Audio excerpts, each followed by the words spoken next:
This channel does not promote any violent, harmful, or illegal activities. All content provided by this channel is meant for an educational purpose only. নতুন নিয়োগেও এসএসসির গায়ে কেলেঙ্কারির কালি। দাগি শিক্ষককেও ইন্টারভিউয়ে ডাকলো school service commission. Supreme কোর্টের নির্দেশ ছিল দাগিরা পরীক্ষাতেই বসতে পারবেন না। রায়গঞ্জের দাগি নীতিশ রঞ্জন বর্মন অ্যাডমিট পেয়েছে, পরীক্ষা দিয়েছেন, পাশ করেছেন। ইন্টারভিউ ডাক পেয়ে গেলেন, কিভাবে হলো এত বড় অনিয়ম? প্রশ্ন তুলে এবার সরব আইনজীবীরা। নতুন নিয়োগেও মামলার জটের আশঙ্কা। বড় সড় প্রশ্নচিহ্ন উঠে গেল এসএসসির নতুন ইন্টারভিউ লিস্টকে কেন্দ্র করে। নতুন নিয়োগেও কেলেঙ্কারি এসএসসির। ইন্টারভিউয়ে ডাক পেলেন দাগি শিক্ষক। 2016 প্যানেলে চাকরি হয়েছিল নীতিশ রঞ্জন বর্মনের। তিনি দাগি শিক্ষক, তার চাকরি বাতিল হয়ে যায় সুপ্রিম কোর্টের নির্দেশে।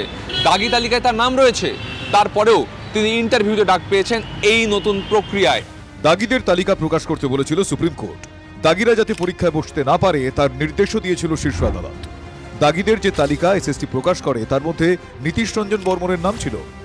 এরপরেও কিভাবে নীতিশ অ্যাডমিট কার্ড পেলেন, কিভাবেই বা পরীক্ষায় বসলেন, কিভাবে একজন দাগির নাম ঢুকে পড়ল প্রাথমিক ইন্টারভিউয়ের তালিকায়? হাটে হাঁড়ি ভাঙলেন নীতিশের স্ত্রী। এর মধ্যে স্যার ওনার চাকরি চলে যায়।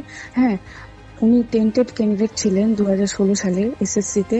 স্যার আবার কালকে আমি দেখলাম ওনার যে ইন্টারভিউ লিস্টের নাম আছে। 2016 সালে ওনার ওইমার জালিয়াতি ছিল। ওনার যতগুলো আজ অব্দি যতগুলো টেন্টেড লিস্ট দেওয়া হয়েছে পর্ষদ থেকে সবগুলোতে ওনার নাম ছিল।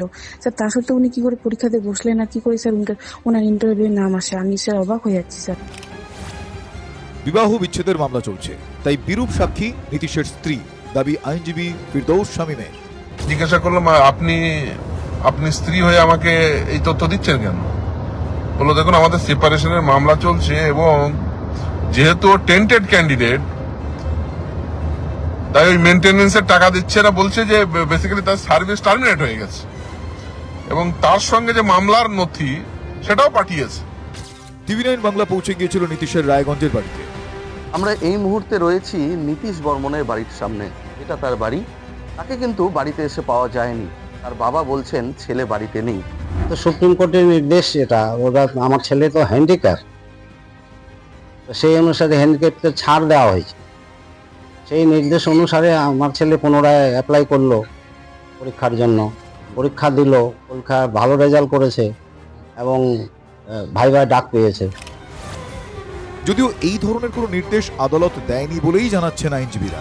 তাহলে আরো কত অযোগ্য দাগিরা এই তালিকায় ঢুকে বসে আছে, এই প্রশ্ন কিন্তু বিরোধীরা তুলছে। যে টেন্টেড লিস্ট বেরিয়েছিল সেই লিস্টে আপনাদের মনে আছে, সেখানে র্যাঙ্ক জাম্পিং এর গোলমালে একজন ছিল দেবলীনা মন্ডল, সোনাঘাট স্কুলের ম্যাডাম, মালদা জেলা স্কুলের।